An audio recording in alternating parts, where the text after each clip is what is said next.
राम जय राम जय जय राम।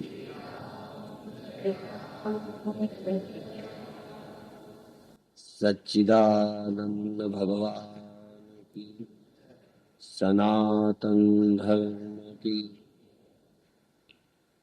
जिस ब्रह्म विद्या का, जिस आत्म विद्या का श्रवण यहाँ आप कर रहे हैं, प्रचलित परंपरा में यह विद्या कुछ इने गिने साधुओं को गुरु लोग पढ़ाते हैं और बहुत थोड़ी संख्या में, कहीं 10, कहीं 5, कहीं 25 गुरु आश्रमों में खास तरह के लोग इस विद्या का अध्ययन करते थे। और यह भी एक अवधारणा थी कि सन्यासी के अतिरिक्त इस ब्रह्म विद्या को कोई प्राप्त करने का अधिकारी नहीं है। कहीं कहीं कुछ उदार लोगों ने यह स्वीकार कर लिया कि इस ब्रह्म विद्या का अधिकारी ब्राह्मण है, सन्यासी के अतिरिक्त यदि कोई है तो ब्राह्मण है, और कोई इस ब्रह्म विद्या का श्रवण करने का पात्र नहीं है। बहुत सारे लोगों ने यह भी प्रचारित किया कि इस आत्म और ब्रह्म विद्या का ग्रहण स्त्रियां तो कर ही नहीं सकती, शूद्र नहीं कर सकते। और इन्हीं शंकाओं को समाप्त करने के लिए भगवान कृष्ण ने कहा, स्त्री, वैश्य और शूद्र तेपि यान्ति परम गति, यह भी परम गति को प्राप्त होते हैं, हो सकते हैं। यदि उसके पहले ये प्रचलित नहीं होता तो कृष्ण भगवान को ये कहने की आवश्यकता ही न पड़ती। जब मनुष्य मात्र कर सकता है तो अलग से स्त्रियों का जिक्र करने की जरूरत क्या है। स्त्री, वैश्य और शूद्र ये तेपि यान्ति परम गति। और एक जगह ये कह दिया पाप योनयः, ये जो पाप योनि है, अर्थात पाप से जो ये शरीर धारण किए हैं स्त्री, वैश्य और शूद्र के, ये भी परम गति को प्राप्त होते। ये भगवान कृष्ण का कहना प्रचलित पूर्व परंपरा के विरुद्ध। और यदि कृष्ण भगवान इतनी परंपराओं को तोड़ सकते हैं तो और भी प्रचलित अवधारणाएं जो ब्रह्म ज्ञान में बाधा बनती हैं, उनको तोड़ने का हम लोगों को भी हक है। इसलिए सभाओं में वेदांत और अध्यात्म विद्या का प्रचार भी परंपरा नहीं थी, लेकिन सभाओं में भी वेदांत सुनाना यह भी पुरानी परंपरा के विरुद्ध है। कुछ साधकों को कमरे में पढ़ाओ, ये प्रचलित परंपरा थी। और उसका कारण है, इतनी भीड़ कैसे वेदांत सुनेगी, इसलिए लोगों को ये भीड़ कम लगती होगी, लेकिन मेरे को ये भीड़ बहुत लगती है कि वेदांत सुनने के लिए इतने लोग आए। ये बहुत बड़ी बात है, क्योंकि ये तो कुछ सन्यासी सुनेंगे। आम लोगों को लगता भी है कि हमको ये कैसे समझ आएगा। हम पूछते हैं सन्यासी क्या होता है, सन्यासी को क्यों समझ आ जाता है, पंडित को क्यों आ जाता है, वैश्य को, शूद्र को, स्त्री को समझ क्यों नहीं आएगा। प्रश्न ये है, क्या विशेषता है, क्या कमी है जिसके कारण पंडित समझेगा, स्त्रियां नहीं समझेंगी, शूद्र नहीं समझेंगे, बनिए नहीं समझेंगे। कारण सन्यासी समझेगा। क्यों? मेरी दृष्टि यहां केवल एक है, जो मेरी अपनी समझ में आया है कि जिसने सन्यास इसी के लिए लिया है वो क्यों नहीं समझे। पर यदि सन्यास इसी के लिए लिया है, इसलिए वो सन्यासी इसका पात्र हो गया, तो जिसने जन्म ही इसी के लिए लिया होगा वो जन्मने वाला इसका पात्र क्यों नहीं। पर ये ख्याल में आ जाए कि मैं जन्मा इसी के लिए हूं। और जो इसके लिए सन्यासी नहीं बना, वो सन्यासी भी इस ब्रह्म विद्या को प्राप्त नहीं कर सकता, तो फिर जो जन्म ही इसके लिए नहीं है वो ब्रह्म विद्या को किसी योनि में पैदा होकर प्राप्त नहीं कर सकता। पूर्ण योनियों में भी ब्राह्मण शरीर प्राप्त करके भी प्राप्त नहीं कर सकता, क्योंकि सन्यास धारण करके भी यदि कहीं नहीं प्राप्त करते, अन्य हेतुओं से सन्यास लेते हैं, तो सन्यासी भी ब्रह्म विद्या को प्राप्त।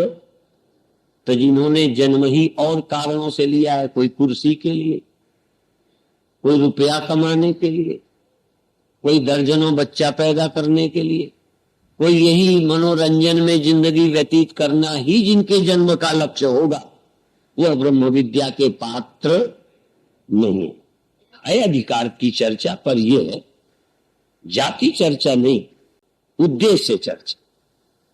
यदि उद्देश्य से निकला सन्यासी उस उद्देश्य की पूर्ति करता है, तो उद्देश्य से जन्मा जीव भी उस उद्देश्य की पूर्ति कर लेगा। यह बात आपके मन में गुरु मंत्र की तरह बैठनी चाहिए। यदि कोई मंत्र होता है तो यह भी एक मंत्र है कि तुम अपने जन्म के उद्देश्य को अपनी बुद्धि से परखो कि तुम्हारी जिंदगी का मकसद, जैसे सन्यास लेने वाले को परखना होगा कि मैं सन्यासी क्यों बना हूं, मैंने घर क्यों छोड़ा। यदि इसमें वो स्पष्ट नहीं होगा तो साधु का जन्म, साधु का जीवन व्यर्थ चला जाए। जरूरी नहीं है कि कोई घर से निकल आया चोट से, चपेट से, लपेट से, चोट से भी निकलते हैं और उद्देश्य सच्चा, चपेट से भी और लपेट से भी। आप लोग भी कई चोट से यहां सुनने आ गए होंगे, कई चपेट से, दबाव से। चलना ही पड़ेगा, तो कैसे नहीं चलती, चपेट से। अब कई पेट से भी। कल जब सूचना हो रही थी कि कल 7 बजे रात में आना, तो मैं मुस्करा के एक बात कहने वाला था कि जो 8 बजे के बाद आएंगे वो लंगर वाले, और जो 7 बजे आएंगे वो सत्संगी है। सत्संगी भी लंगर का प्रसाद लेंगे, इस उत्सव का प्रसाद लेंगे, लेकिन कई उत्सव का प्रसाद ही भर लेंगे। फर्क समझ ले। तो कई लपेट में आ जाएंगे, कई चपेट में आ जाएंगे। अब आज लपेट वाले क्या है, दादा जा रहा है, मम्मी जा रही है, बच्चे कहेंगे हम भी चलते हैं, लपेट में आ गए। ये भी मतलब तो है नहीं, कोई उसकी जरूरत भी नहीं। फिर आ रहे थे तो लिपटे चले आए, जैसे आपके सिर में जू लीप चली जाती है। आपके साथ है तो आएंगे, आपका बच्चा गोद में है आएगा, आपकी दोस्ती है वो है हमारा सत्संगी, तो दोस्ती के नाते वो भी चलाया, ये लपेट में चले आए। कई गांव के बाबा बनते हैं तो और बनते जाते हैं और बनते जाते हैं, किसी किसी गांव के फिर बाबा ही बनते चले जाते हैं। वो लपेट वाले हैं, देखा हो गया, हम भी जाते हैं।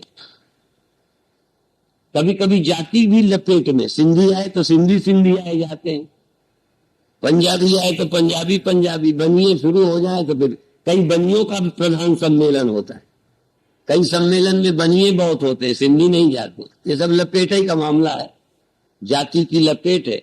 कोई जिज्ञासा है इसके विषय में संदेह होगा तो हमारा जीवन किस लिए है, बस ये स्पष्ट हो जाए, ये आपको स्वीकार हो जाए। स्पष्ट का मतलब भगवान से पूछो, मेरे से पूछो किस लिए जन्मे हो, आप किस लिए जन्मे हो, किस लिए जी रहे हो, आप अपने से पूछो ना।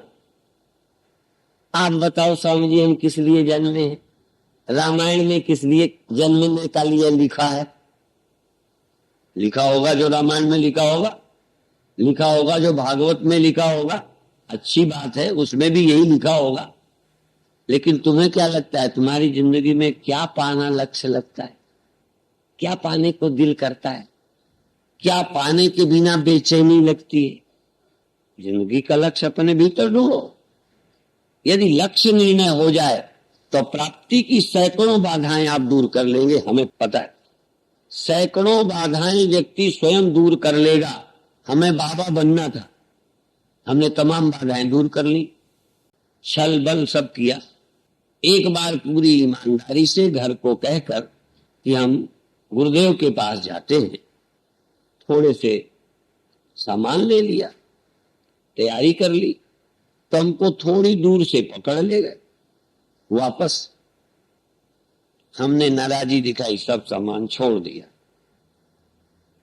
उपरामता दिखाई, किताबें छोड़ दी, सामान छोड़ दिया रास्ते के लिए, और सब सिर्फ चोरी से 10-15 रुपये एक पाठ्य पूजा की पुस्तक में रख के और एक धोती, जैसे कि पंडित लोग ऐसे बगल में धोती दबाई और स्नान के लिए चल पड़े यमुना जी में। अब यमुना जी में नहाने गए, आज तक लौटे नहीं। उस दिन तो समझे होंगे डूब तो नहीं मरे, नहाने गए थे आए नहीं, नहाने गए थे आए नहीं। वो 2-3 घंटे का गैप लग गया, मुझे कहां पाते, तुरंत होता चला गया, पकड़ ले जाते। नदी के किनारे किनारे किनारे नहाते बिना नहाए। एक रेलवे स्टेशन पर पहुंचे, ट्रेन पकड़ी, 10-15 रुपया थे ही पहुंचने भर को, जहां गुरुदेव थे पहुंच गए। मैं इसलिए उदाहरण देता हूं कि हमें संन्यास लेना था तो बाधाएं दूर कर ली। चोरी करने वाले सब बाधाओं को पार करके कर लेते हैं कि लोग मौका देते हैं, आ जाओ, दरवाजा खुला छोड़ देते हैं, आओ, सुविधाएं प्रदान करते हैं क्या? चोर सुविधाएं ढूंढ लेता है, दुराचारी तरीका खोज लेते हैं। तेरी सब बाधाओं को सब दूर कर सकते हैं तो परमात्मा के जानने की इच्छा रखने वाला भी सभी बाधाएं दूर कर लेगा। आपका इरादा नेक होना चाहिए, सच्चा होना चाहिए। और एक बार निकले चोरी को, देखा वहां पुलिस खड़ी है, देखा अभी घर वाला खांस रहा है, चुप बैठ गए। कब तक न सोएगा? सिखा रहे हैं, करना हो तो आप भी। अंदर जा चुके, एकदम एक बूढ़ा खांसा, चोर वहीं दीपक के बैठ गया। जब उसे फिर श्वास बजने लगी तब बक्सा खोला, तब धीरे से सामान बांधा।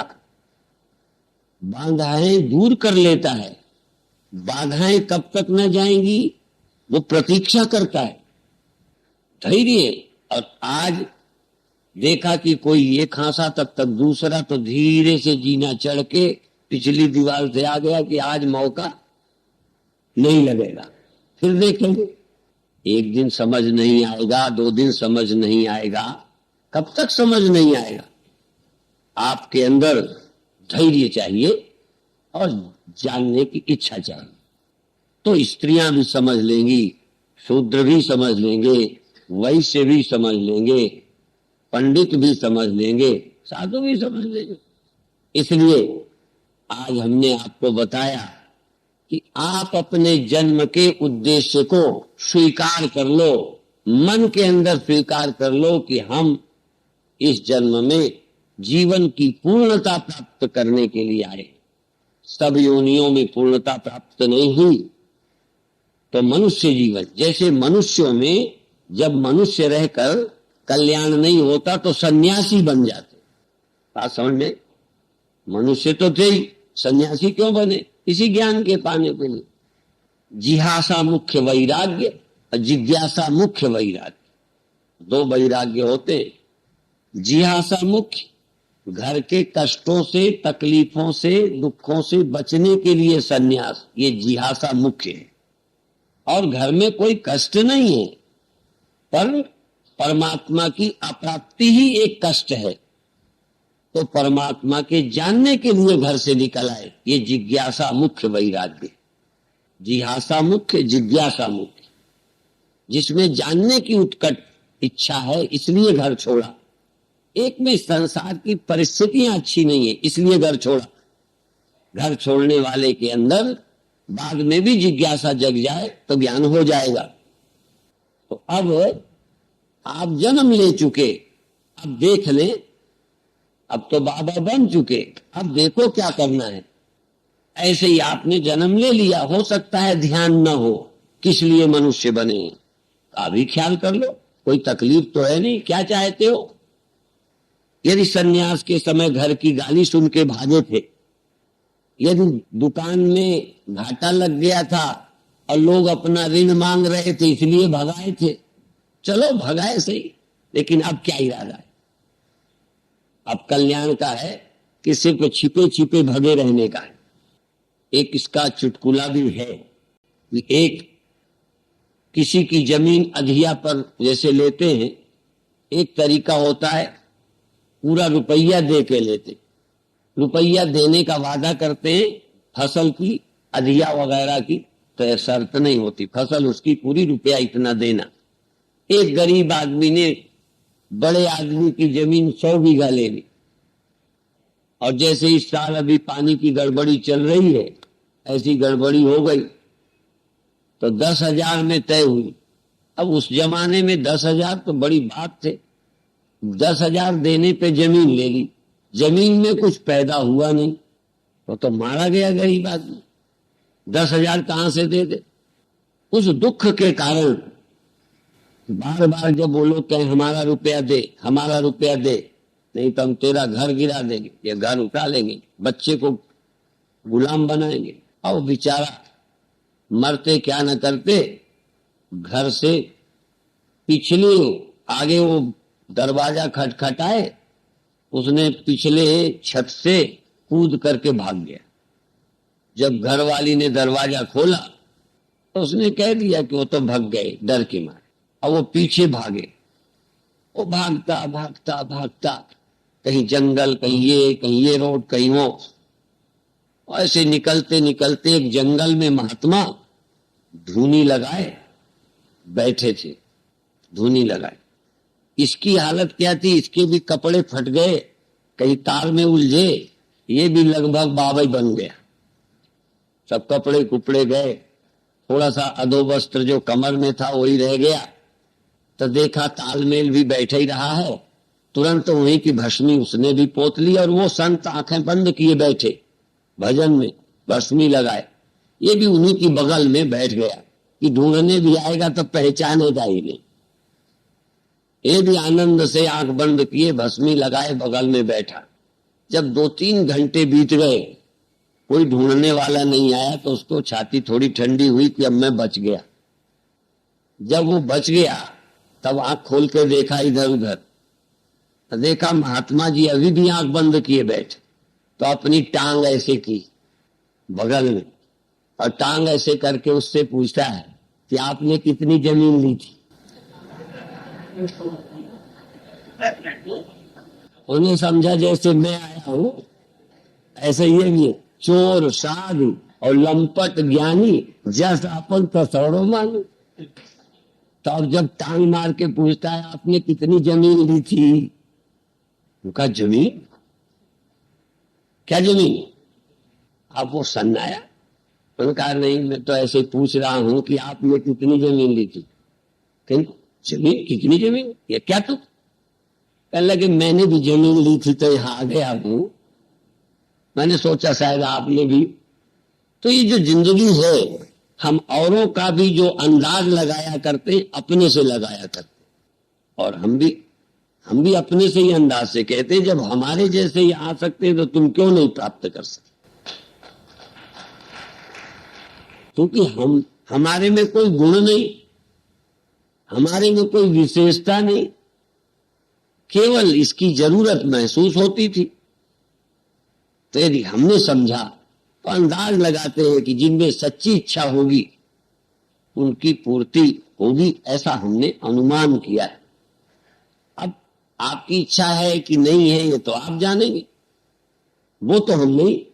हाँ, सुन सुना के इच्छा पैदा हो जाए, कल तक नहीं सोचा था आज भी सोच सकते हो कि अब मेरी बची हुई जिंदगी गई सो गई, अब राख रही को, जो गई तो गई, आज से मेरा जीवन इसी मार्ग के सत्य के समझने के लिए निर्णय कर सकते हो।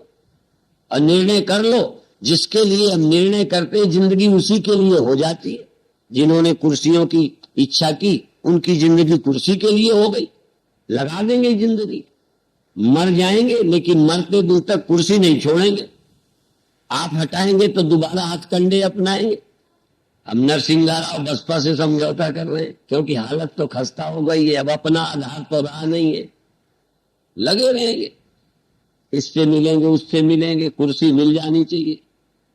ये तो मर जाए ना और कह दो एक सीट खाली है तो फिर उठ के बैठ जाएंगे नेता। हाँ, और ऐसे ही कोई बुढ़िया बेचारी कांक रही है, इतने में कह दो स्वामी परमानंद जी का प्रवचन हो रहा है तो बुढ़िया ताजी हो जाती, ठीक हो जाती। अभी ऊपर लोग कह रहे थे दीपक की माँ को, कह इनका ब्लड प्रेशर और कमजोरी सब ठीक हो जाती है जब सम्मेलन होता है।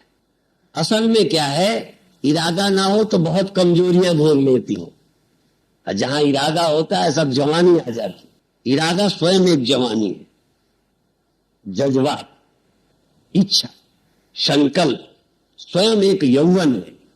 यदि पाने की इच्छा हो तो बूढ़ा भी जवान है, और पाने की इच्छा ना हो तो जवान भी बूढ़ा। जिज्ञासा होती है तो बूढ़ों में जवानी आ जाती, और जिज्ञासा ना हो तो आज स्वास्थ्य ठीक नहीं, तबीयत जरा ढीली है। तुम ही सुनाओ कथा। ये बूढ़ों की बात है। कौन बूढ़े?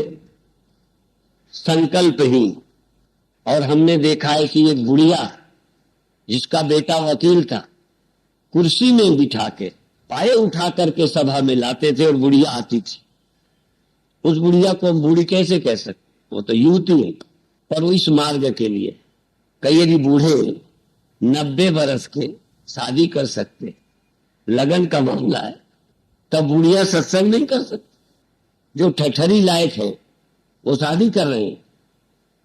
और एक ऐसे ही बूढ़े ने, उसकी बुढ़िया मर गई तो कई लोगों से कहे अब मैं क्या करूं?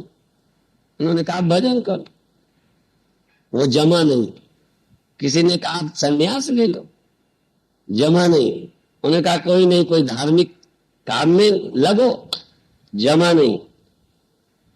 एक आदमी ने सलाह कर दी कि दूसरी शादी कर लो किसी विधवा से, कोई दूसरी बूढ़ी ढूंढ लो तो बुढ़ापा आराम से कट जाएगा, दोनों का टाइम पास हो जाएगा, कोई बूढ़ी से शादी कर लो।